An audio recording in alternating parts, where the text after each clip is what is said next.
Hello friends, अगर आपको भी सिंपल प्लाज़ो की कटिंग नहीं आती है तो यहाँ पे मैंने बहुत ही आसान ट्रिक से सिखाया है, समझाया है। अगर आपने ये वीडियो एंड तक देख ली तो आप यहीं पे सब कुछ सीख जाएंगे और ये सिंपल प्लाज़ो गर्मियों के लिए बहुत ही ज़्यादा आरामदायक होने वाला है। तो यहाँ पे मैंने 2.25 मीटर फैब्रिक लिया है। इस फैब्रिक को इस तरीके से फ़ोल्ड करके रखा है। देखिए यहाँ पे ये 4 फोल्ड रखा हुआ है। देखिए इस साइड इसकी बंद वाली साइड है, इस साइड से इस तरीके से फ़ोल्ड किया है। एक पेपर पे आप समझ सकते हैं कि ये इसकी लंबाई और इसकी चौड़ाई है। तो इसको इस तरीके से पहले फ़ोल्ड करेंगे 2 फोल्ड, फिर इसको इस तरीके से 4 फोल्ड करेंगे। तो इसी तरीके से ये फैब्रिक को भी मैंने फ़ोल्ड करके रखा है। देखिए ये इसकी बंद वाली साइड इस साइड है और इसकी ये ओपन साइड है, इस साइड इसकी ओपन साइड है। तो ये इस साइड क्लोज वाली साइड, बंद वाली साइड अपनी साइड रखेंगे और ये ओपन वाली साइड उस साइड रखेंगे। अब इसके बाद यहाँ पे सबसे पहले इंची टिप को यहाँ से रखेंगे और 2 इंच पे एक निशान लगाएंगे, 2 इंच पे एक निशान लगाएंगे और एक सीधी लाइन ड्रॉ कर देंगे। तो यहाँ पे मैंने सारी सीधी लाइन ड्रॉ करके रख ली है आसन के पास लंबाई और मोहरी की। तो यहाँ पे इसके इलास्टिक के लिए फ़ोल्ड के लिए 2 इंच पे एक सीधी लाइन ड्रॉ कर देंगे। अब इसके बाद अपने आसन को नाप लेंगे ट्राउज़र से या फिर प्लाज़ो से। फिर ये मेरा ट्राउज़र का आसन 14 इंच पे आ रहा है, तो यहाँ पे 14 इंच पे निशान लगा के एक सीधी लाइन को ड्रॉ कर लिया है। अब इसके बाद इसकी इंची टेप को सीधा कर लेंगे और इसकी लंबाई पे मार्क करके एक सीधी लाइन खींच लेंगे। इसके बाद 2.5 इंच इसकी मोहरी फ़ोल्ड करने के लिए एक निशान लगा के सीधी लाइन खींच लिए। अब यहाँ पे इसकी फिटिंग के लिए जो बेल्ट होती है इलास्टिक के पास, वहाँ से इलास्टिक को खींच के इस तरीके से नाप लेंगे। तो यहाँ पे मेरी 24 इंच आ रही है, तो जिसकी आधी 12 इंच हुई, तो यहाँ पे आधा इंच इसकी मार्जिन जाएगी। तो 12.5 इंच पे इसका निशान लगाएंगे।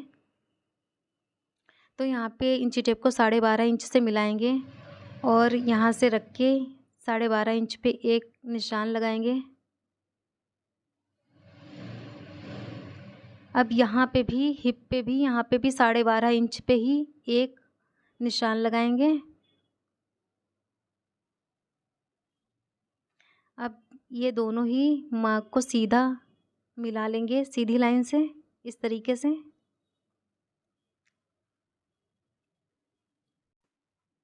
इस तरीके से मिला लेंगे। फिर यहाँ पे आप 3 इंच, 2.5 इंच से 3.5 इंच तक यहाँ पे बढ़ा सकते हैं। तो मैंने यहाँ पे 3 इंच, निशान से 3 इंच लिया है। या फिर आप इस तरीके से हिप का साइज़ नाप के यहाँ से इंची टेप को रख के इस तरीके से पूरा ही लगा सकते हैं, या फिर 3 इंच पे निशान लगा सकते हैं, या 2.5 इंच पे या 3.5 इंच पे।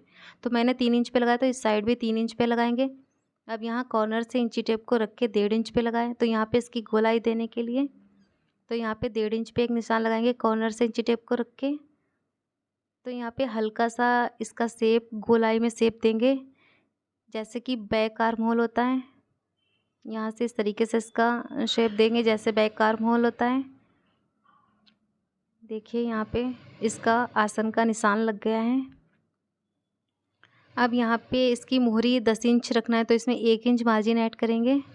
आप अपने अकॉर्डिंग अपने प्लाज़ो के हिसाब से रख सकते हैं। तो यहाँ पे 10 इंच रखना है, तो 11 इंच पे इसका एक निशान लगाएंगे। किसी ने कमेंट में बोला था कि निशान बोलिए, तो मेरी आदत है निशान की। तो यहाँ पे एक निशान लगाएंगे। तो यहाँ पे भी एक 11 इंच पे मार्क करेंगे। अब ये सीधा मिला देंगे यहाँ से गोलाई देते हुए। आपके पास अगर स्केल हो तो उससे भी मिला सकते हैं, या फिर अगर नहीं हो तो इंची टेप को इस तरीके से रखेंगे और निशान लगाते जाएंगे। इस तरीके से यहाँ पे सीधा लगाएंगे और यहाँ पे हल्की सी गोलाई देते जाएंगे और निशान लगाते जाएंगे।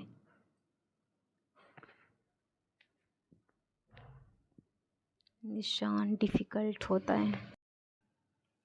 अब यहाँ से इसकी कटिंग कर देंगे।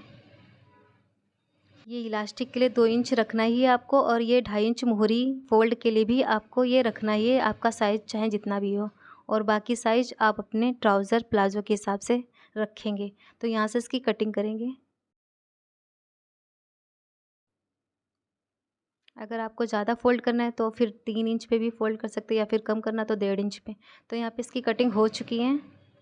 अब यहाँ पे एक कट लगा लेंगे। क्योंकि यहाँ से ही फोल्ड करेंगे बाद में जब स्टिचिंग करेंगे इस प्लाजो की।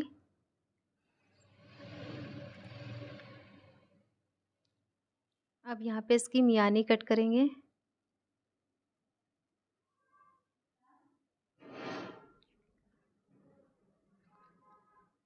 अब यहाँ पे 8 इंच पे एक निशान लगाएंगे। इस साइड भी 8 इंच पे एक निशान लगाएंगे।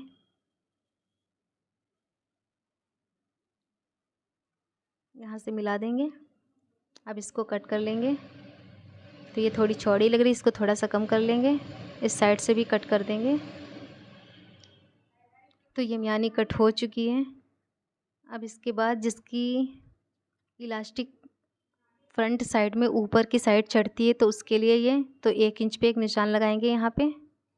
अगर आपकी भी इलास्टिक फ्रंट साइड में ऊपर की साइड चढ़ती है तो इस तरीके से आप कट कर सकते हैं। 1 इंच निशान लगा के यहाँ से मिला देंगे।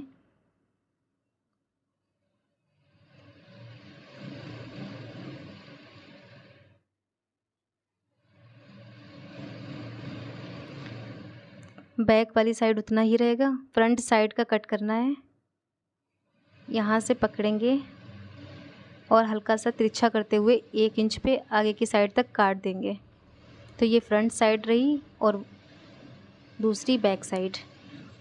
ध्यान रहना जो ये वाला आसन है इसको एक में ही मिलाना है। अब इसकी स्टिचिंग करेंगे।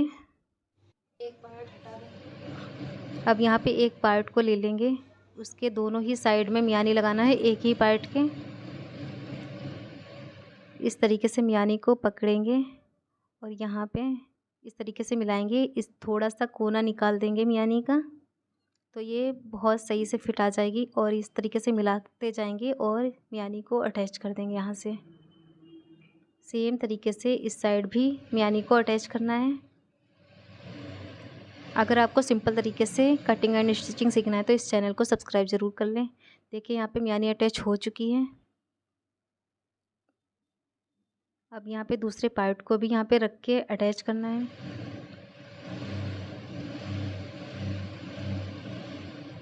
इसको भी इस तरीके से बराबर मिलाएंगे। देखिए ये बैक साइड है और ये फ्रंट वाला साइड है, तो फिर इसको पलट लेंगे। तो ये देखिए फ्रंट वाला है कटा हुआ जो 1 इंच काटा था, और ये इसका ये देखिए फ्रंट वाला है 1 इंच। तो इसको इस तरीके से सही से देख के मिलाना है स्टिचिंग के टाइम। और इसको भी इस तरीके से मिला के यहाँ तक सिलाई लगाएंगे। इसके बाद मियानी को पकड़ के यहाँ से सिलाई लगाएंगे। पहले ऊपर की लगाएंगे, बाद में मियानी के साइड की। सेम तरीके से इस साइड भी लगा लेंगे। तो यहाँ पे देखिए ये स्टिच हो चुका है। अब इसके बाद इसको इस तरीके से सीधा करेंगे और यहाँ पे इसकी मोहरी को फोल्ड करेंगे।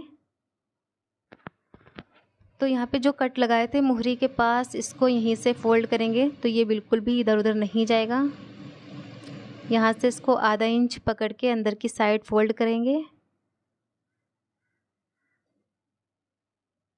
आधा इंच पकड़ के इस साइड से इस तरीके से फोल्ड करेंगे और बढ़ाते जाएंगे इस तरीके से स्टिच करते टाइम, और इसको फोल्ड करते जाएंगे इस तरीके से। आधा इंच पकड़ के पूरा ही फोल्ड कर देंगे। सेम तरीके से दूसरी साइड को भी कट के पास से पकड़ के फोल्ड करना है। अब इसके बाद ये देखिए फोल्ड हो चुका है।